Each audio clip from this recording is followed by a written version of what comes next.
Hello everyone, welcome to the subject planet. जैसे कि यहाँ पे हम प्रिपरेशन कर रहे हैं यूजीसी नेट पेपर 2 एजुकेशन के लिए, जिसमें आज के सेशन में हम लोग डिस्कस करने वाले हैं psycho analytical approach, defence mechanism and psycho sexual stages. Right, ये हमारा जो यूनिट है वो आपका यूनिट 3 है। यूनिट 3 का ए सेक्शन ऑलरेडी मैंने इसके कई सारे वीडियोस को अपलोड किया है, तो जिन लोगों ने भी इसका वीडियो नहीं देखा हो प्लीज जाके प्लेलिस्ट में जाके चेक करें, है ना। मैंने दिसंबर टारगेट यूनिट 3 करके ऐसा प्लेलिस्ट क्रिएट किया हुआ है, वहाँ पे डिटेल में आपको इसका मिल जाएगा। ओके, आ जाओ फिर यहाँ पे क्या क्या देखना है।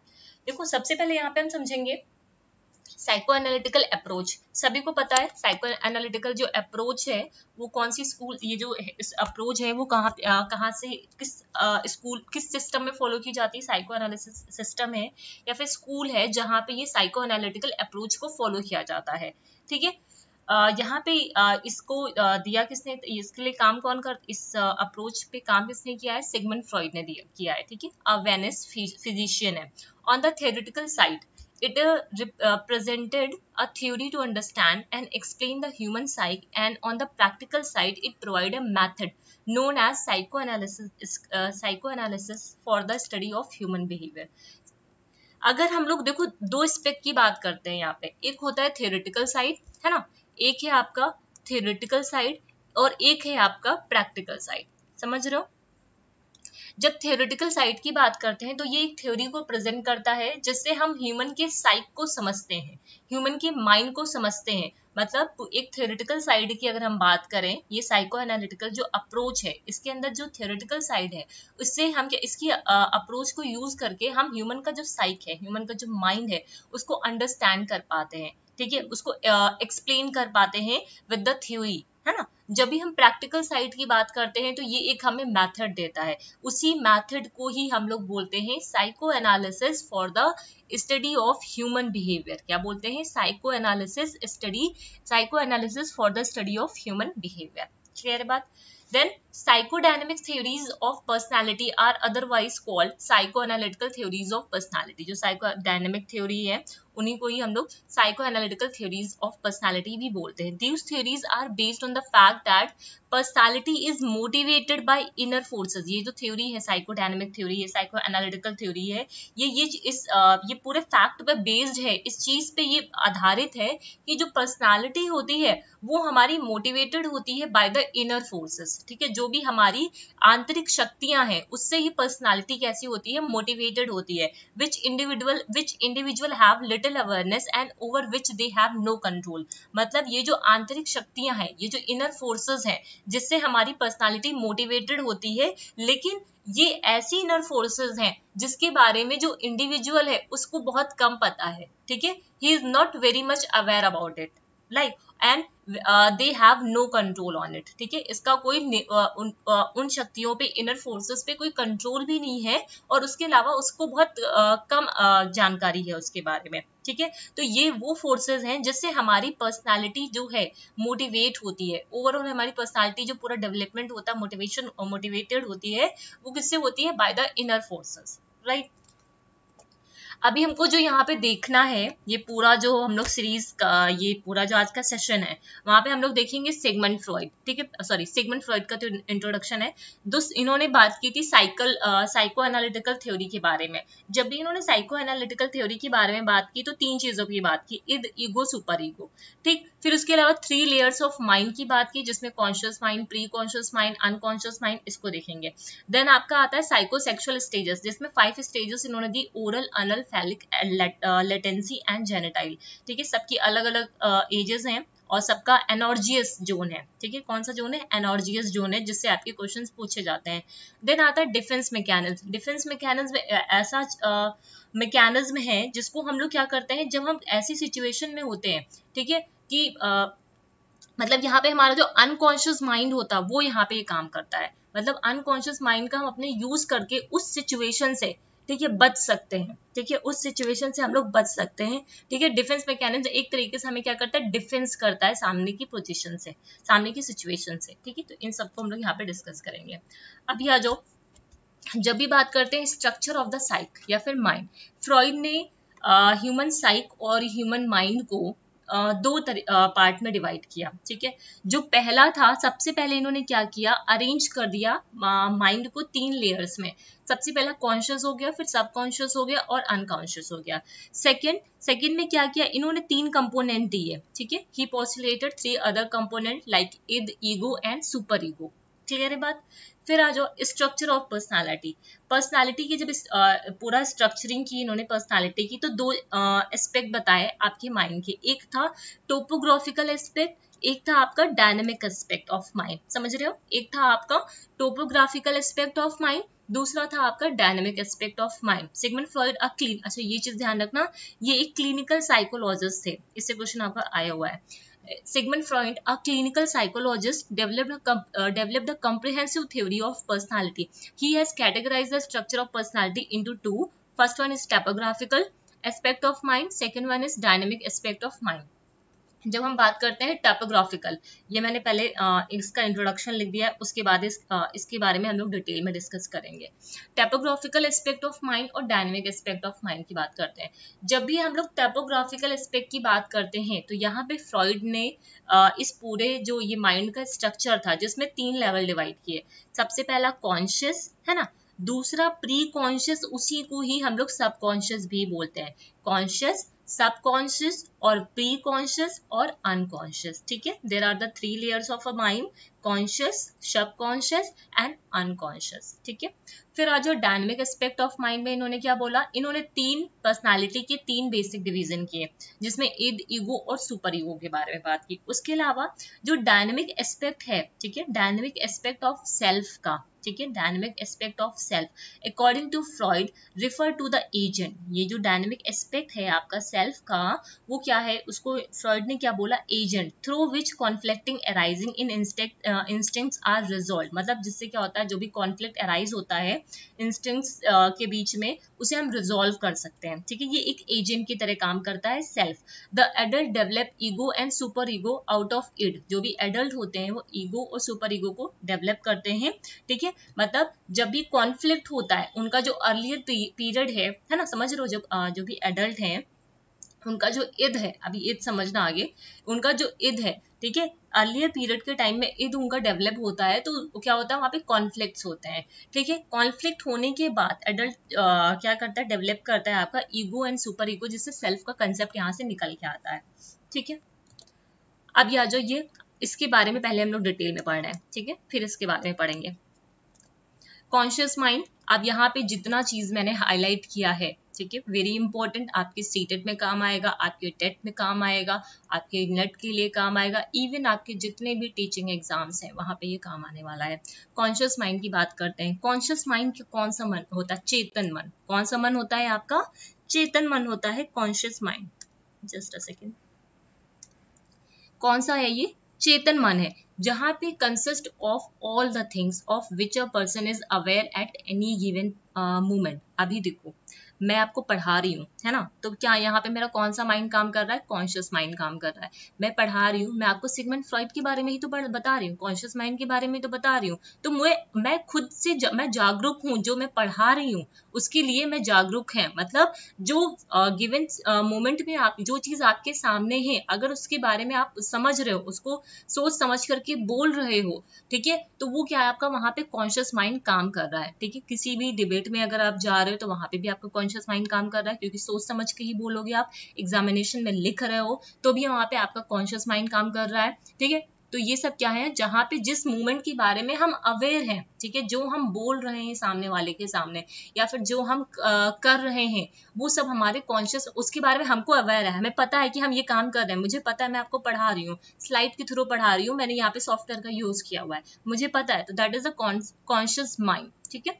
In other word it refers to the experience और अवेयरनेस, ठीक है। क्या कह सकते हैं इसको, एक्सपीरियंस या फिर awareness of an object at the present moment, ठीक है। मतलब कह सकते हो कि हम, मुझे यहाँ पे पढ़ाने का ये एक्सपीरियंस है, या फिर मैं अवेयर हूँ कि मुझे ऑनलाइन कैसे पढ़ाना है, मतलब प्रेजेंट मोमेंट में जो मैं काम कर रही हूँ उसके बारे में मुझे जानकारी है, मुझे पता है कि इसको कैसे पढ़ाना है, कैसे इस काम को आगे लेके जाना है, ठीक है। तो यहाँ पे हमारा कॉन्शियस माइंड काम कर रहा है।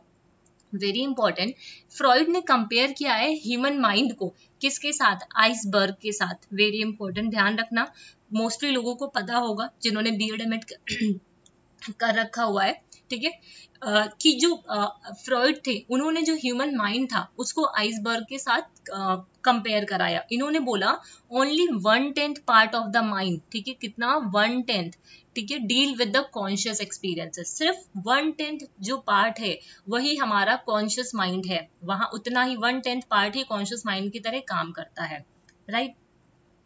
The segment of the mind where the readily recallable to be located is called Freud the pre-conscious और सबकॉन्शियस। मतलब देखो यहाँ पे तो हम लोग ने पढ़ लिया कॉन्शियस माइंड के बाद कॉन्शियस माइंड के बारे में, फिर हम लोग पढ़ते हैं प्री कॉन्शियस या फिर सबकॉन्शियस माइंड के बारे में। जब भी सबकॉन्शियस माइंड की बात करते हैं तो वो सेगमेंट है माइंड का जहां पे हम चीजों को रिकॉल कर पाते हैं, ठीक है। अगर कोई, जैसे किसी इंसान को आपने देखा, समझो इस चीज को, किसी इंसान को आपने देखा, आपको ऐसा लगेगा कि हाँ मैंने इसको कहीं देखा है ना, मन अंदर से ऐसा आएगा, फील आएगा कि मैंने इसको कहीं पे देखा है। फिर थोड़ा आप और जोर दोगे अपनी मेमोरी पे, फिर थोड़ा और सोचोगे, फिर सोचते सोचते फिर याद आएगा, हाँ अच्छा मैंने वहां पे इसको देखा था। तो ये क्या है, यहाँ पे आपका सबकॉन्शियस काम किया, ठीक है, यहाँ पे आपका क्या हुआ, सबकॉन्शियस काम किया। मतलब आप रेडली रिकॉल कर पा रहे हो, समझ रहे हो, इसको आप क्या कर पा रहे हो, आसानी से इसको याद किया जा सकता है, ठीक है। मतलब अगर हम याद करेंगे उस मेमोरी को तो हमें वो याद आ जाए, तो वो हमारा सबकॉन्शियस माइंड ही होता है। सबकॉन्शियस माइंड कह सकते हो एक तरीके का स्टोर हाउस होता है जहां पे हमारी मेमोरी स्टोर हो जाती है ना, जहां पे हमारी जो मेमोरी है वो स्टोर हो जाती है और जब हमें जरूरत होती है तब हम इसको हम लोग क्या कर लेते हैं, रिट्राइव कर लेते हैं। जैसे कंप्यूटर सिस्टम में होता है, हम लोग ने डेटा को सेव कर लिया, जब हमें जरूरत होती है तो उस फाइल को हम जाके वहां पे ओपन कर लेते हैं, ठीक है। तो यही होता है आपका सबकॉन्शियस माइंड, जैसे आपका कंप्यूटर काम करता है, ठीक है। ये एक स्टोर हाउस की तरह काम करता है जहां पे हम क्या करते हैं, मेमोरी को स्टोर करा देते हैं, ठीक है। उसके बाद ये मेमोरी को स्टोर कराने के बाद हम क्या करते हैं, उसको रिट्राइव करते हैं, ठीक है। जब हमें जरूरत होती है तो उसको हम रिट्राइव करते हैं, though are not conscious at the moment, ठीक है। मतलब ये चेतन मन नहीं है, मतलब ऐसा नहीं है कि हम इसको रिकॉल कर पा रहे हैं तो इसका मतलब ये नहीं ये कॉन्शियस माइंड है, नहीं, मतलब हम इसको रिकॉल कर रहे हैं, ये हमारे सबकॉन्शियस माइंड में चला गया था, ठीक है। The subconscious process is weak, ये जो सबकॉन्शियस प्रोसेस होता है वीक होता है क्योंकि किसी भी चीज को रिकॉल करने में थोड़ा सा टाइम लगता है, मतलब हमें थोड़ा सा बहुत ज्यादा अपने आप को पुश करना होता है। एग्जामिनेशन में आप लिखने बैठते हो, मान लो आपको साइको एनालिटिकल थ्योरी के बारे में लिखने के लिए आ गया, तो हो सकता हो आपको उनकी स्टेजेस के बारे में पता हो, है ना, जो साइकोसेक्सुअल स्टेजेस हैं, है ना, उसका जो कॉन्शियस माइंड ये सब के बारे में पता हो, लेकिन ईद ईगो के बारे में नहीं पता हो, लेकिन आपने पढ़ा है तो आप क्या करोगे, सोचोगे, थोड़ा सोचोगे, फिर मतलब पढ़ा है तो कहीं ना कहीं याद तो आ ही जाएगा आपको। तो आपको क्या करना पड़ा, थोड़ा सा फोर्स लगाना पड़ रहा है, मतलब एक्सटर्नल इफर्ट्स करने पड़ रहे, तब वो चीजें आपको रिकॉल हो पा रही है, ठीक है। रिकॉल होने के बाद it comes to the conscious level, जब आपको पूरी तरीके से याद आ जाती है कि हाँ ये चीज यहाँ पे ऐसे ऐसे थी, ठीक है, तो वो क्या होती है, कॉन्शियस लेवल पे। लेकिन जब आप रिकॉल कर रहे होते हो, ठीक है, एट द टाइम ऑफ, मतलब जब आप कुछ सोच रहे होते हो, ठीक है, कि हाँ इसको मतलब यहाँ पे मैंने क्या पढ़ा था, है ना, तो उस टाइम पे कॉन्शियस लेवल काम नहीं करता आपका। लेकिन जब आपको वो याद आ जाता है तब वो आपका कॉन्शियस लेवल पे आ जाता है, ठीक है। अभी मैं फिर से एक बार इसको समझा दूंगी आपको। Freud emphasize the unconscious mental process, जो फ्रॉइड थे इन्होंने सबसे ज्यादा अनकॉन्शियस जो मेंटल प्रोसेस है इसको एम्फेसाइज किया था, क्योंकि हमारे माइंड का 9/10 पार्ट हमारा अनकॉन्शियस माइंड है, ज्यादातर हमारा अनकॉन्शियस माइंड काम करता है, ठीक है। अनकॉन्शियस माइंड जो होता है वो बहुत ज्यादा वर्क करता है हमारी पर्सनालिटी के लिए इवन, ठीक है, हमारी जो पूरी ओवरऑल पर्सनालिटी होती है इससे बहुत ज्यादा इन्फ्लुएंस होती है।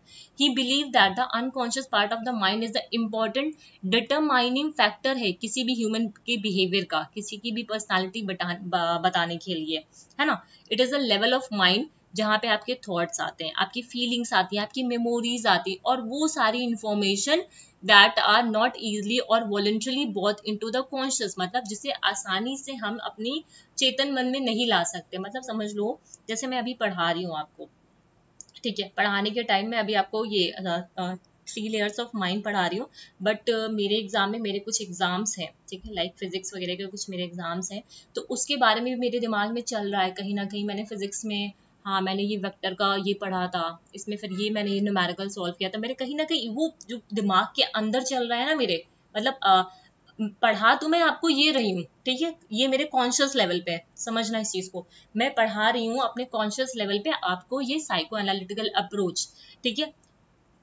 लेकिन मेरे दिमाग में कहीं ना कहीं जब मैं पढ़ा रही हूँ तो कहीं ना कहीं से कुछ चीजें हैं, कुछ थॉट्स दिमाग में जो चल रहे हैं, ठीक है, लाइक मेरे एग्जामिनेशन से रिलेटेड, ठीक है, तो वो क्या है, वो हमारे अनकॉन्शियस माइंड में है ना, वो हमारा अनकॉन्शियस माइंड है, ठीक है, तो ये होता है अनकॉन्शियस माइंड, ठीक। आप इसको देखो, ये हमारा कॉन्शियस माइंड है, ठीक है, ये हमारा क्या है, कॉन्शियस माइंड है जो 1/10 है, समझ रहे हो, और ये हमारा अनकॉन्शियस माइंड है जो 9/10 पार्ट है, ठीक है, सबसे ज्यादा जो हिस्सा होता है हमारा अनकॉन्शियस माइंड का होता है, ठीक है, यहाँ पे इंस्टिंक्ट्स है, फियर है, सेल्फ मोटिव्स है, मेमोरी और सॉरी प्री कॉन्शियस में क्या होता है, मेमोरी स्टोरेज, नॉलेज आती है ना।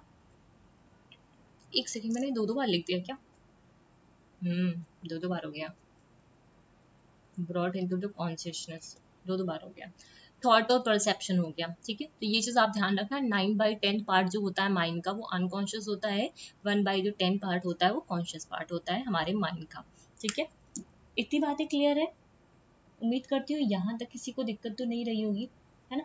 मैं एक बार फिर से आप लोग को एक्सप्लेन कर देती हूँ इसको।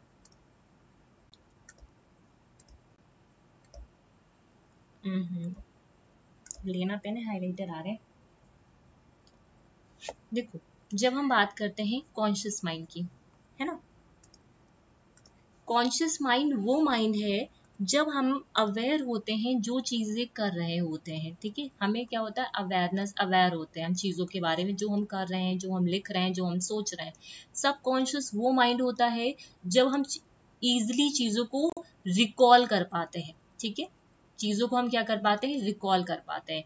अनकॉन्शियस वो माइंड होता है जब यह एक मतलब जो हमारे थॉट्स हैं, ठीक है, जो हमारे थॉट्स हैं, जो फीलिंग्स हैं, है ना, जो मेमोरीज हैं, ठीक है, वो सारी चीजें जो हमारे दिमाग के अंदर चल रही हैं, मतलब यहाँ पे ये मन का वो स्तर है जहाँ विचार हैं, भावनाएं हैं, स्मृतियां हैं, या फिर अन्य इंफॉर्मेशन को रखा जाता है जिन्हें आसानी से, ठीक है, या फिर वॉलेंट्री से कॉन्शियस में नहीं लाया जा सकता, है ना, मतलब कुछ ऐसी चीजें या मैं दूसरे तरीके से इसको समझाती हूँ, कुछ ऐसी चीजें, कुछ ऐसी पेनफुल एक्सपीरियंसेस जो आप मतलब नहीं याद करना चाहते हो, है ना, जो आप नहीं याद करना चाहते हो, तो वो आपके अनकॉन्शियस माइंड में चला जाता है, समझ रहे हो इस चीज को, इस एग्जाम्पल से ज्यादा रिलेट कर पाओगे। अनकॉन्शियस माइंड वो होते हैं, वो आपकी फीलिंग्स, वो आपके थॉट, या फिर कुछ ऐसी पेनफुल सिचुएशंस, ऐसे पेनफुल मोमेंट जो आप याद नहीं रखना चाहते हो अपने कॉन्शियस माइंड में, ठीक है, तो वो कहाँ चले जाते हैं, आपके अनकॉन्शियस माइंड में चले जाते हैं, ठीक है,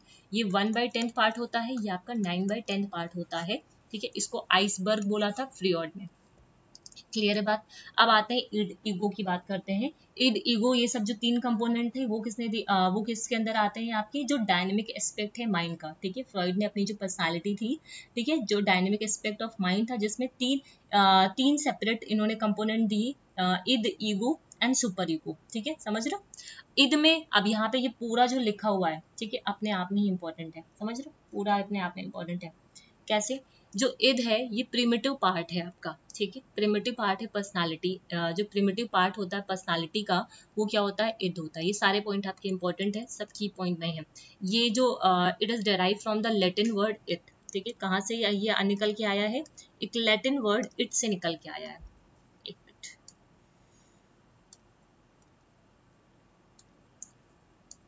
इद लैटिन वर्ड इट से निकल के आया है। It is a raw unorganise, question इससे पूछे जाते हैं जो मैं हाईलाइट कर रही हूँ, ये बिल्कुल रॉ है, ठीक है, अनऑर्गेनाइज्ड है, ठीक है, इन्नेट पार्ट है हमारी पर्सनालिटी का, जन्मजात हिस्सा होता है इद।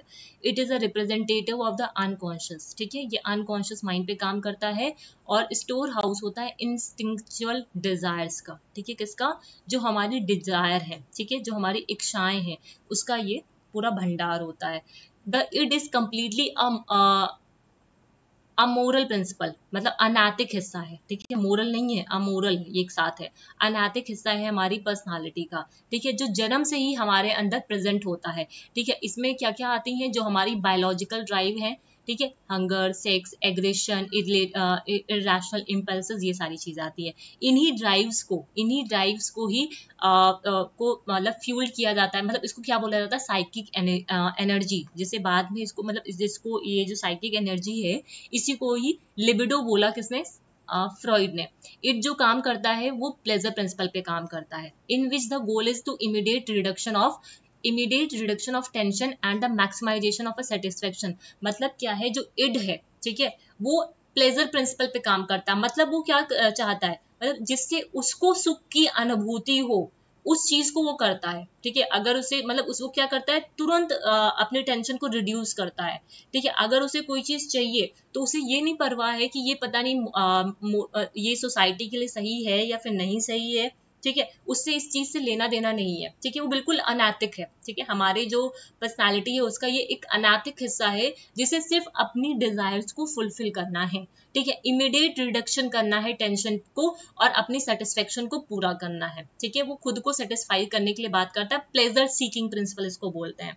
ठीक है, खुद को अच्छा फील करवाने की वो कोशिश करता है, खुद को आनंद आना चाहिए। ठीक है, the pleasure principle can be stated as if it feels good do it. ठीक है, अगर वो अच्छा लग रहा है तो करो। ठीक है, बस ये चीज है। ईगो जो होता है वो जन्म के बाद, ये क्वेश्चन आपसे पूछे गए हुए हैं। ठीक है, जो इद है वो इननेट होता है, जन्म से ही होता है, लेकिन जो ईगो होता है वो डेवलप होता है सून आफ्टर द बर्थ। ठीक है, the ego comes from the Latin word I. कहाँ से आता है, ये आई से आता है, मैं, विच इज मोस्टली कॉन्शियस। ये कैसा होता है, कॉन्शियस होता है। जो ईद होता है वो कैसा होता है, अनकॉन्शियस होता है। ये रैशनल लॉजिकल का यूज करता है। ठीक है, ईद के जो मैं है, जो ईगो है, वो रैशनल कैलकुलेशन करता है। ठीक है, लॉजिक का यूज करता है। ईद एक तरीके का एग्जीक्यूटिव होता है, मतलब क्या बोलते हैं इसे, एग्जीक्यूटिव बोलते हैं हमारी पर्सनालिटी का। ठीक है, id ego maintains balance between the desire of id and the reality of objective outside the world. इसीलिए इसको ये रियलिटी प्रिंसिपल पे काम करता है। सिंपल सी बात यहाँ पे ये समझो, जो ईगो होता है वो रियलिटी प्रिंसिपल पे काम करता है। ईगो एक तरीके से क्या करता है, मेंटेन करता है। ईगो मेंटेन मतलब जो ईद की डिजायर्स हैं, ठीक है, जो ईद की डिजायर है उसको क्या करता है, वो बैलेंस करता है, जिससे हमारी जो रियलिटी जो वर्ल्ड है, ठीक है, जो रियल वर्ल्ड है उसके साथ वो मैच कर पाए, है ना। मतलब ईगो की जो ईद की जो डिजायर्स हैं, लाइक कि ये चीज मुझे चाहिए तो चाहिए, ठीक है, वो सही हो या गलत हो लेकिन उसको वो पूरी करनी है। तो इस चीज को मेंटेन करने की कोशिश करता है, बैलेंस करने की कोशिश करता है, किसके साथ, जो रियलिटी है, मतलब रियलिटी ऑफ द ऑब्जेक्टिव के साथ, मतलब आउटसाइड द वर्ल्ड के साथ। इसीलिए ये रियलिटी प्रिंसिपल पे काम करता है, ये हमारी पर्सनालिटी का एग्जीक्यूटिव होता है। Therefore ego satisfy the demand of id and reduce libido only in a way that will not lead to negative consequences। इसी वजह से जो आपका ईगो है वो क्या करता है, सेटिस्फाई करता है जो ईद की डिमांड है। ईद ने कोई अगर डिमांड किया है तो उसको वो क्या करता है, सेटिस्फाई करने की कोशिश करता है, मतलब उसका जो लिबिडो है, उसका जो टेंशन है, इसको रिड्यूस करने की कोशिश करता है कुछ इस तरीके से जिससे उसका कोई नेगेटिव कॉन्सिक्वेंसेज ना हो, मतलब कुछ गलत कॉन्सिक्वेंस ना निकल के आए, तो निकल के आए, इस तरह से उसको सेटिस्फाई करने की वो कोशिश करता है।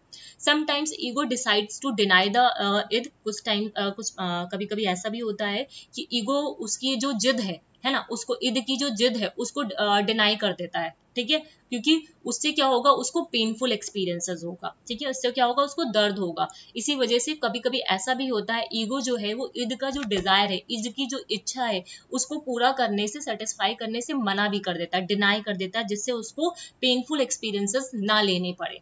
ठीक है, सुपर ईगो हमारी पर्सनालिटी का फाइनल पार्ट होता है। ठीक है, super ego is derive from the Latin word, जिसका मतलब होता है ओवर द सोल। ठीक है, ये मोरल प्रिंसिपल पे काम करता है। ठीक है, ये सिर्फ मोरालिटी की बात करता है, सिर्फ जो सही गलत क्या है इसी की बात, मतलब इट डेवलप्स इन चाइल्डहुड, ये चाइल्डहुड में आता है, समझ लो, और वो आफ्टर द बर्थ आता है। जो ईगो है आपका, at the child learn right and wrong of the society, जब बच्चा सही और गलत सीखता है अपनी सोसाइटी के बारे में, modelled by the parents, teacher and other significant individual. Simple सी बात यहाँ पे ये है, एक मिनट, जो आपका इद है, ईगो है और सुपर ईगो है। ठीक है, जो इद है वो प्लेजर प्रिंसिपल पे काम करता है, किस पे काम करता है, प्लेजर प्रिंसिपल पे, मतलब कि उसे सुख की अनुभूति चाहिए, चाहे वो गलत हो चाहे वो सही हो, उसे इससे मतलब नहीं है। ये जो है रियलिटी प्रिंसिपल पे काम करता है, मतलब जो हमारे रियल वर्ल्ड के लिए सही होगा उसी पे ये काम करेगा, जो रियलिटी है।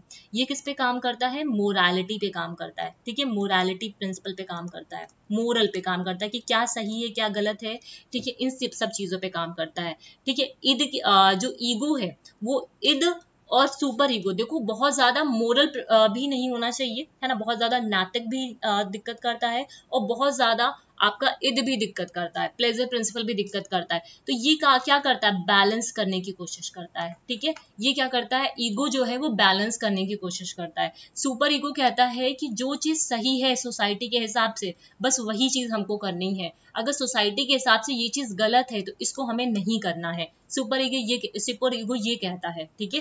लेकिन ईगो क्या कहता है कि हमें बैलेंस करके चलना चाहिए, ठीक है, ना ही ज्यादा प्लेजर प्रिंसिपल काम करे ना ही ज्यादा मोरल प्रिंसिपल काम करे, हमें बैलेंस करके रहना चाहिए, जो हमारा रियलिटी प्रिंसिपल पे काम करता है। समझ रहे हो इस चीज को? ठीक, ये इन्नेट होता है, ठीक है, ये जन्म से ही होता है, ये आफ्टर बर्थ होता है, ठीक है, ये आफ्टर बर्थ होता है, ये चाइल्डहुड में आता है, ठीक है। क्लियर है बातें? ये देखो यहाँ पे भी थोड़ा सा लिखा हुआ है, ये आपका की पॉइंट में ही है।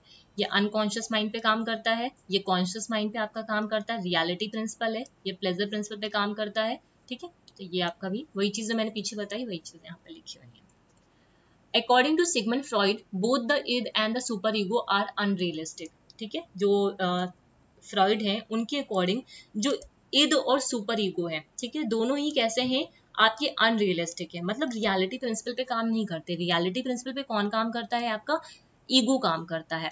They do not consider the practical realities impose by the society. Eid और जो सुपर ईगो हैं वो रियलिटी को देखना ही नहीं चाहते, मतलब जो प्रैक्टिकल रियलिटी है उस पर ध्यान नहीं देता। एक सुपर ईगो पूरी मोरालिटी की बात करता है कि हमें जो सही है बस वही करना है, और एक जो है जो हमको अच्छा लगता है सिर्फ हमको वही करना है, ठीक है। सोसाइटी को यहाँ पे ध्यान ही नहीं रखते दोनों। As a result ego act as a mediator between the demand of the id and the super ego. इसी मतलब जो ईगो है इन दोनों के बीच का एक मीडिएटर की तरह काम करता है, मतलब बैलेंस करने के लिए यहाँ पे वो काम करता है। When the ego is pressurised with anxiety by id, जब ईगो को मतलब क्या होता है? बहुत ज्यादा प्रेशराइज किया जाता है, जो एंजाइटी मतलब id मतलब कहते नहीं, जो एंजाइटी बहुत ज्यादा हो जाती है ईद और सुपर ईगो के बीच में, जिससे क्या होता है? ईगो को बहुत ज्यादा प्रेशराइज होता है, ठीक है। तो उस केस में वो क्या करता है? डिफेंस मैकेनिज्म का यूज करता है। मतलब ऐसे समझो, जो id है और वो सुपर ईगो है, ठीक है, id और सुपर ईगो में जब क्या होता है? कॉन्फ्लिक्ट होना स्टार्ट होता है आपस। जाहिर सी बात है, एक बोल रहा है कि जो मुझे अच्छा लगेगा सिर्फ मैं वही करूंगा, एक बोल रहा है जो सही है वही मैं करूंगा, उसके अलावा मैं कुछ करूंगा ही नहीं। तो यहाँ पे क्या हो जाएगा? कॉन्फ्लिक्ट हो जाएगा, ठीक। तो इससे क्या होगा? ये जो ईगो है, ईगो एक मीडिएटर की तरह काम करता है। तो इस एंजाइटी से वो बचने के लिए, इस प्रेशर से वो बचने के लिए क्या यूज करता है? डिफेंस मैकेनिज्म का यूज करता है। समझ रहे हो? डिफेंस मैकेनिज्म का यूज करता है to release the anxiety and save the personality from disintegration. Defence mechanism का यूज करता है जिससे ये जो एंजाइटी है उससे बचा जा सके, और जो पर्सनालिटी का डिसइंटीग्रेशन है उसको हम बचा सके, सेव कर सके, ठीक है। The use of defence mechanism is a common phenomena and use normally by the everyone. जो डिफेंस मैकेनिज्म है हम सब लोग यूज करते कि नहीं करते हैं? मान लो ऑफिस में बॉस ने डांट दिया, लेकिन घर में आके हमने और बॉस को तो कुछ नहीं बोला, लेकिन घर में आके अपने बच्चे को पीट दिया। तो यहाँ पे हमने क्या किया? डिफेंस मैकेनिज्म का यूज किया। मतलब बॉस को तो कुछ हम कह नहीं सकते थे, है ना, तो हम क्या करेंगे? वो जो गुस्सा है वो हम घर में आके निकाल देंगे, ठीक है। तो सभी लोग यूज करते हैं, अपने अपने डिफरेंट डिफेंस मैकेनिज्म है। The defence mechanism function in the unconscious level. जो डिफेंस मैकेनिज्म है वो अनकॉन्शियस लेवल पे काम करता है। Sigmund Freud conceived that much of the work on the development of defense mechanism was done by his daughter Anna Freud। मतलब ज्यादातर ये जो काम था डिफेंस मैकेनिज्म का वो सिगमंड फ्रॉइड की जो डॉटर थी अन्ना फ्रॉइड इन्होंने किया था। According to Len M Levo, defence mechanism are a means of distancing, transforming or falsifying a person's reality which reduce anxiety and allow the individual to cope with whatever he she is facing। मतलब एक तरीके से हमें क्या करता है? जो कुछ भी हम फेस कर रहे हैं उस चीज से हमको बचाने की कोशिश करता है, ठीक है। Defence mechanism can be healthy और अनहेल्दी, ठीक है। जो डिफेंस मैकेनिज्म है वो दोनों तरीके से हो सकते हैं, कभी कभी वो हेल्दी भी होते हैं और कभी कभी अनहेल्दी भी हो सकते हैं, डिपेंडिंग ऑन द सिचुएशन कि पर्सन कौन सी सिचुएशन में उसको यूज कर रहा है, ठीक है। ये तो आप पे डिपेंड करता है कि आप किस सिचुएशन में इसका यूज करना चाह रहे हो, ठीक है, हेल्दी वे में या फिर अनहेल्दी वे में, राइट। डिफेंस मैकेनिज्म भी आपके दो तरीके से होते हैं, एक होता है सक्सेसफुल, एक होता है अनसक्सेसफुल। यहाँ तक बातें क्लियर है? मुझे नहीं लगता यहाँ तक किसी को दिक्कत होनी चाहिए, ठीक है। मैंने बहुत चीज़ें इसमें डाली हुई है डिटेल में और बहुत अच्छे से एक्सप्लेन करने की भी कोशिश की है, तो उम्मीद करती हूँ यहाँ तक तो किसी को दिक्कत नहीं होगी, है ना। अगर फिर भी किसी को लग रहा हो कि कोई चीज़ नहीं समझ में आई है तो प्लीज़ कमेंट सेक्शन में लिख के बता सकते हैं आप, ठीक है। टाइप्स ऑफ डिफेंस मैकेनिज्म की अगर बात करूँ, दो तरीके के होते हैं, एक होता है सक्सेसफुल, एक होता है अनसक्सेसफुल, ठीक है। जब भी हम सक्सेसफुल मैकेनिज्म की बात, डिफेंस मैकेनिज्म की बात करते हैं तो यहाँ पे क्या आता है आपका सब्लिमेशन आता है। कौन सा आता है? सब्लिमेशन, समझ रहे हो? सब्लिमेशन। उसके बाद आपके जितने भी हैं डिफेंस मैकेनिज्म, लाइक आपका डिनाइल है और रिग्रेशन है ना, और प्रोजेक्शन है, अलग अलग से यहाँ पे मैंने लिखा है नाम शायद,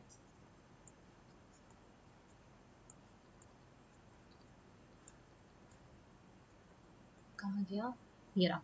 डिनाइल है, डिस्प्लेसमेंट है, इंटेलेक्चुअलाइजेशन है, प्रोजेक्शन है ना, रैशनलाइजेशन, रिएक्शन फॉर्मेशन, रिग्रेशन। सिर्फ ये आपका क्या है, एक सक्सेसफुल डिफेंस मैकेनिज्म है, ठीक है। ये क्या है आपका, एक सक्सेसफुल डिफेंस मैकेनिज्म है, समझ रहे हो। तो डिफेंस मैकेनिज्म दो तरीके के होते हैं, एक होता है आपका सक्सेसफुल, एक होता है अनसक्सेसफुल। अच्छा, अब बात यहाँ पे समझो, जब सब्लिमेशन की, देखो इसका मैंने डिटेल नहीं डाला हुआ है, समझ रहे हो, इसका मैंने डिटेल नहीं डाला हुआ है, रुको इधर आओ।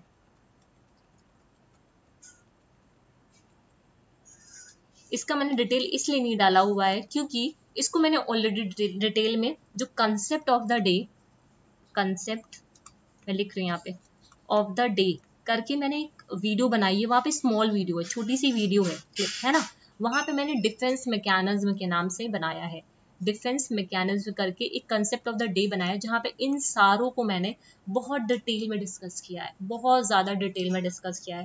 दैट इज वाई मैंने यहाँ पे इसको नहीं डाला, क्योंकि एक तरीके का फिर वो टाइम वेस्ट ही हो जाता। ऑलरेडी मैंने वो वीडियो, आपका आई थिंक 30 मिनट्स का होगा शायद, ठीक है। तो एक बार जा करके मैं उसका जो लिंक है वो डिस्क्रिप्शन बॉक्स में डाल दूंगी, वहां पे जाके आप क्लिक करना, उसको एक बार देख लेना। मैंने बहुत डिटेल में विद एग्जांपल समझाया हुआ है, और उसको आपको बिल्कुल भी लिखने की जरूरत नहीं है, कोई लोग उसे कॉपी में नोट डाउन मत करना, कॉपी में सिर्फ इतना ही लिखना, ठीक है, सिर्फ उसको समझना, ठीक है, लिखने की जरूरत नहीं है, इसीलिए मैंने यहाँ पे नहीं डाला है, ठीक है, समझ रहे हो।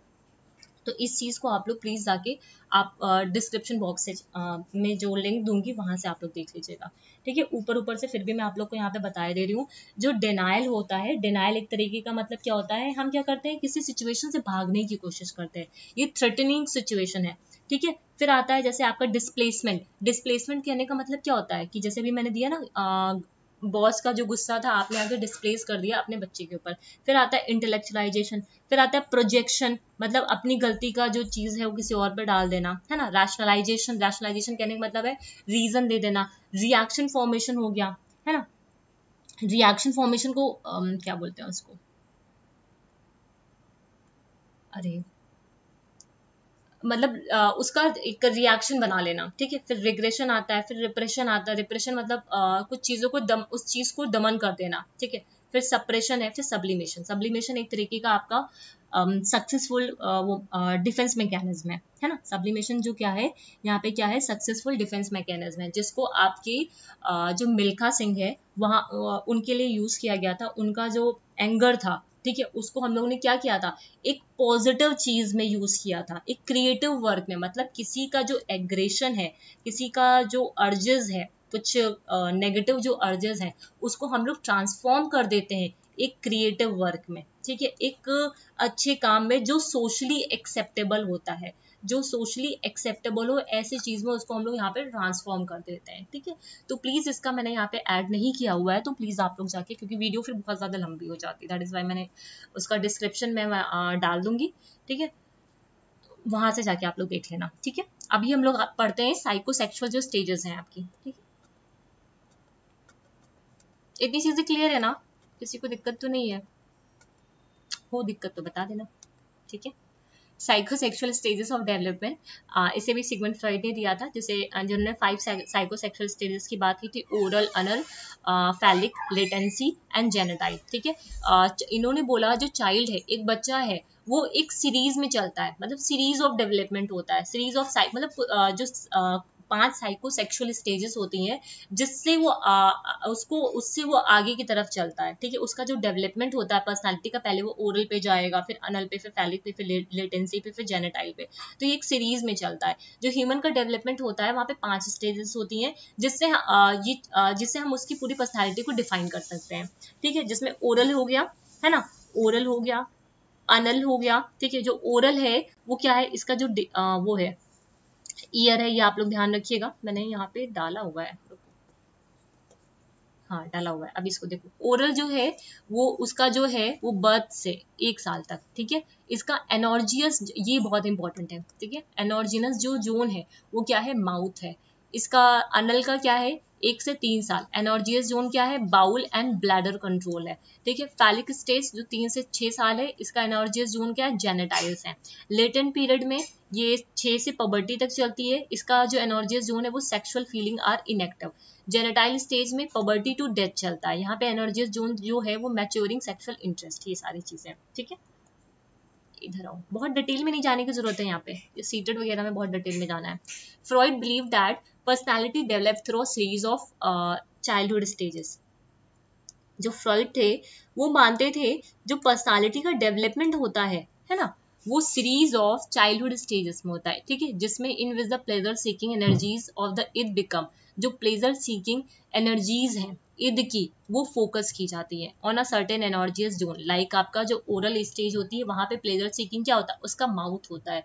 बस किसी भी छोटे 1 साल के बच्चे तक का जो बच्चे होते हैं, उनको आप कोई भी चीज दो, उसे क्या करते हो, मुंह में डाल लेते हैं, क्योंकि वो प्लेजर कहाँ से सीख कर रहे हैं, अपने मुंह से सीख कर रहे हैं। उनका जो एनर्जिनस जो एरिया है वो क्या है, उनका मुंह है। ठीक है, जिससे वो क्या करते हैं, प्लेजर को सीख करते हैं। ठीक है, during the 5 psychosexual stages which are oral, phallic, latent, genitile, the enorgeous zone associated with each stages serve as a source of pleasure। ठीक है, हर किसी के साथ जो एनर्जियस जो जोन है वो क्या बताते हैं, ये इसका सोर्स ऑफ प्लेजर बताते हैं। मतलब इस स्टेज में बच्चे का सोर्स ऑफ प्लेजर क्या है, उसका माउथ। फिर इस स्टेज में क्या, उसका बाउल एंड ब्लैडर कंट्रोल है। ठीक है, ऐसे करके psychoanalytical theory suggested that personality is mostly established by the age of 5। मतलब psychoanalytical जो theory है वो suggest करती है जो personality है वो mostly establish कब होती है, एज ऑफ 5 साल की उम्र में। Early experiences play a large role in personality development and continue to influence behaviour later in life. जो अर्ली एक्सपीरियंसेस होते हैं वो भी क्या करते हैं, पर्सनालिटी डेवलपमेंट में एक अच्छा रोल प्ले करते हैं। जो हमारे जो बिहेवियर होते हैं, बाद के जो बिहेवियर होते हैं, उसको वो इन्फ्लुएंस करते हैं, प्रभावित करते हैं। मतलब बच्चा 1 से जब 5 साल का होता है, उसके पीछे बहुत सारे एक्सपीरियंसेस वो लेता है, जिसका जो इफेक्ट होता है, उसका जो उसका इफेक्ट होता है वो बाद की उसकी लाइफ में पड़ता है। Each stages of development is marked by the conflict that can help build growth और stifle development depending upon how they are resolved. If the sexual stages are completed successfully, a healthy personality is the result। Simple सी बात यह बोले जा रही है कि हर stage में क्या होता है, कुछ ना कुछ कॉन्फ्लिक्ट्स होते ही होते हैं। ठीक है, अगर उन कॉन्फ्लिक्ट्स को सही से एक हेल्दी तरीके से हम लोग रिजोल्व कर लेते हैं, ठीक है, तो ये कर लेते हैं हर स्टेज का। ठीक है, और जब ये साइकोसेक्सुअल स्टेज पूरी तरह से कंप्लीट हो जाती है, मतलब ये साइकोसेक्सुअल जो 5 स्टेजेस हैं जब पूरी तरीके से मतलब सक्सेसफुली कंप्लीट होती हैं और हम हेल्दी वे से सारे कॉन्फ्लिक्ट्स को अगर रिजोल्व कर लेते हैं, सॉल्व कर लेते हैं, तो जो पर्सनालिटी होती है वो एक हेल्दी पर्सनालिटी होती है। If certain issues are not resolve, मान लेते हैं कि कुछ इश्यूज होते हैं, कुछ स्टेजेस को रिजोल्व नहीं हो पाते हैं, तो वहां पे क्या आ जाता है, फिक्सेशन आ जाता है। वर्ड ध्यान रखने, फिक्सेशन कब आता है, जब कुछ स्टेजेस पे हमारे जो इश्यूज हैं, है ना, वो रिजोल्व नहीं हो पाते। अगर वो रिजोल्व हो जाते हैं, ठीक है, जो भी कॉन्फ्लिक्ट्स हो रहे हैं, अगर वो रिजोल्व हो जाते हैं तो एक हेल्दी पर्सनालिटी निकल के आती है। अगर वो रिजोल्व नहीं होते हैं तो उस स्टेज में क्या आता है, फिक्सेशन आ जाता है ना। Fixation is a persistent focus on earlier psychosexual stages until this conflict is resolve, the individual remain stuck in this stage. मतलब ये एक क्या है, परसिस्टेंट फोकस है जो हमारे अर्लियर साइको स्टेजेस में आ जाता है। सिंपल से बात ऐसे समझो कि ये जब भी फिक्सेशन आता है किसी मतलब किसी स्टेज में कुछ कॉन्फ्लिक्ट है, अगर वो रिजॉल्व नहीं हो पाता है तो हम क्या करते हैं, उस जगह पे फंस जाते हैं, स्टक हो जाते हैं वहां पे, है ना। तो a person who is fixated at oral stage, मान लो एग्जांपल में एक पर्सन है जो फिक्सेटेड हो जाता है अपनी ओरल स्टेज में, ठीक है, for example may be over dependent on others and may seek oral stimulation through smoking, drinking and eating. इसको ऐसा समझो कि फिक्सेशन का ये पूरा एग्जांपल जो है इससे समझ जाओगे। मान लो किसी बच्चे का जो ओरल स्टेज में उसका कॉन्फ्लिक्ट होता है, मतलब वहां पे उसको फिक्सेशन आ जाता है, ठीक है, वो पूरी तरीके से सेटिस्फाई वहां पे नहीं हो पाता है, डिसॉल्व नहीं हो पाता उसका जो प्रॉब्लम है वहां पे, ठीक, तो वो जो बच्चा होगा वो आगे चल के क्या सा हो जाएगा, ओवर डिपेंडेंट हो जाएगा दूसरों पे, और वो जो वो आगे चल के हो सकता है स्मोकिंग करने लगे, क्योंकि वो ओरल स्टेज में क्या था, उसका जो एनर्जियस जोन था वो मतलब उस तरह से सही से नहीं हो पाया था, रिजॉल्व मतलब सही से नहीं हो पाया था, ठीक है, मतलब उसका जो फिक्सेशन था वो ओरल स्टेज में आया, जिसकी वजह से वो आगे चल के दूसरे पे डिपेंडेंट हो जाएगा, और जो अपना जो ओरल स्टिमुलेशन है, ठीक है, जहां पे उसको वो स्टक हो गया ना उस चीज पे, तो उसको पूरा करने के लिए क्या करेगा, स्मोकिंग करेगा, ड्रिंकिंग करेगा, है ना, ये चीज है यहाँ पे। क्लियर है। डेवलपमेंट स्टेजेस ये की पॉइंट में लिखा हुआ है, oral stage is centred on the mouth as a source of pleasure, anal stage में एनस और elimination as a source of pleasure, phallic stage में जेनेटाइल और sexual identification as a source of pleasure, जहां पे दो Oedipus complex आपका generate होता है और इलेक्ट्रा कॉम्प्लेक्स जनरेट होता है, ठीक है। जो ओडिपस कॉम्प्लेक्स होता है वो क्या है, एक एज अ प्रोसेस वेयर अ, ये बॉय है, एक मिनट, वेयर अ बॉय है ना, desires his mother and tears castration from the father in order to create an ally of the father, the male learn traditional male roles, ठीक है। Electra में क्या होता है, desires describe a similar but less clearly resolved in the female child with her desire for the father, competition with the mother and thus learn the traditional female's role। मतलब Oedipus में क्या होता है, जो बॉय होते हैं, ठीक है, उनका जो डिजायर होता है उनकी मदर के लिए होता है, ठीक है, जब ओडिपस कॉम्प्लेक्स डेवलप होता है, ठीक है, तो वो क्या करते हैं एज अ मेल, वो मेल जैसे फादर का एक मेल रोल होता है वैसे वो मेल रोल की तरह काम करना शुरू करते हैं, और इलेक्ट्रा कॉम्प्लेक्स जब गर्ल्स में डेवलप होता है तो उनका जो डिजायर होता है वो अपनी फादर की तरफ होता है, ठीक है, तो वो एज अ मदर रोल को प्ले करने की कोशिश करती हैं, ठीक है, फीमेल रोल को प्ले कर सीखती हैं, ठीक है, उनकी जो रोल्स होते हैं उसको सीखती हैं, ठीक है, तो इसको ऐसा ध्यान रखना, ओडिपस कॉम्प्लेक्स यहाँ पे जो बॉय होता है, ठीक है, वो अपनी मदर की तरफ अट्रैक्ट होता है, ठीक है, ओडिपस कॉम्प्लेक्स में, और जब इलेक्ट्रा कॉम्प्लेक्स होता है जो डॉटर होती है वो अपनी फादर की तरफ यहाँ पे अट्रैक्ट होती है, ठीक है, clear. Latency stage is a time of little sexual interest in a Freud, अब यहाँ पे पीयर का इन्वॉल्वमेंट होता है, जो आपकी पीयर एक्टिविटीज होती हैं, एकेडमिक एंड सोशल लर्निंग होती है, उन सारे लोगों को यहाँ पे इन्वॉल्वमेंट होता है। जेनेटाइल जब आप प्यूबर्टी रीच कर लेते हो, ठीक है, ये देखो इमेज में, ये आपका ओरल स्टेज हो गया, ये आपका अनल स्टेज हो गया, ठीक है, जहाँ पे ब्राउल एंड ब्लैडर कंट्रोल होता है। फैलिक स्टेज में क्या होता है, जेनेटाइल्स, ठीक है। फिर लिटेंसी में क्या होता है आपका, मतलब यहाँ पे ये ओडिपस और इलेक्ट्रा जो कॉम्प्लेक्स है वो डेवलप होता है। लिटेंसी स्टेज में आपके जो पियर्स वगैरह होते हैं उनके साथ एक्टिविटीज आती है, मतलब यहाँ पे जो लिबिडो होता है वो बिल्कुल इनएक्टिव हो जाता है, पूरी तरीके से गायब हो जाता है, जो आपकी स्कूल वाली स्टेज होती है, ठीक है। जेनेटाइल स्टेज में जहां पे आप प्यूबर्टी को रीच कर लेते हो, ठीक है, ये चीजें क्लियर है बातें।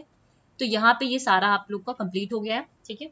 इसके बाद जो नेक्स्ट थ्योरी होगी हमारी, मैं अभी से आप लोग को बता दे रही हूँ, ठीक है, हम लोग पढ़ेंगे गेस्टाल्ट प्रिंसिपल, और ये हमारा, गिव मी अ सेकेंड, मैं आपको दिखा देती हूँ, रुको, मैंने जानबूझ के थोड़ा थोड़ा यहाँ पे थ्योरी डाला आप लोग को जैसे समझ में आए, क्योंकि बहुत ज्यादा थ्योरी को अगर एक ही क्लास में डील करने की कोशिश करेंगे ना तो दिक्कत हो जाएगी फिर आप लोग को भी समझने में और मुझे यहाँ पे समझाने में, ठीक है। अब हमारे पास बचता क्या है, अब हम इसके बाद जो हमारा सेशन होगा वो होगा गेस्टाल्ट प्रिंसिपल का, ठीक है। गेस्टाल्ट प्रिंसिपल में ही हम लोग बात करेंगे, मैक्स वर्दीमर की बात करेंगे, कर्ट कोफका की बात करेंगे, ठीक है, और सारा फ्रॉइड के बारे में हम लोग डिस्कस कर लिया, कॉल रोजर्स का हमने डिस्कस कर लिया, गॉर्डन ऑलपोर्ट को डिस्कस कर लिया। अब हमारे पास मैक्स वर्दीमर और कर्ट कोफका बचे हैं, उसके अलावा मेंटल हेल्थ और मेंटल हाइजीन, मतलब कल का जो एक सेशन होगा वहां पे यूनिट 3 का एक सेक्शन हम लोग पूरा कंप्लीट कर लेंगे, समझ रहे हो, बस वो कल का एक सेशन और लगेगा जिसमें हम लोग 2 थ्योरीज पढ़ेंगे, मैक्स वर्दीमर, कटकोफका की, और मेंटल हेल्थ और मेंटल हाइजीन पढ़ेंगे। ठीक है, यहाँ पे ये कंप्लीट हो जाएगा। उसके बाद जो नेक्स्ट सेशन होगा, ठीक है, जहां पे हम लोग यूनिट 3 का बी स्टार्ट करेंगे, जहां पे हम लोग देखेंगे approaches to intelligence from unitary to multiple. ठीक है, तो वो हमारा नेक्स्ट सेशन में होगा। तो आज के सेशन में फिर इतना ही रखते हैं। जो नेक्स्ट सेशन होगा वहां पे, मतलब कल का जो सेशन होगा वहां पे वर्दीमर और कटकोफका को डिस्कस करेंगे। ठीक है, और जिन लोगों ने भी पहले की वीडियोस को नहीं देखा है तो प्लीज जाकर प्लेलिस्ट में उसको चेकआउट करें। ओके, अगर वीडियोस इंफॉर्मेटिव लगे तो चैनल को सब्सक्राइब करिएगा, शेयर करिएगा अपने फ्रेंड्स के साथ जो लोग भी प्रिपरेशन कर रहे हैं यूजीसी नेट पेपर 2 एजुकेशन के लिए। एंड उसके अलावा जो लोग भी टेलीग्राम पे नहीं ऐड हो वो लोग टेलीग्राम पे भी जुड़ना। Okay, so thank you everyone.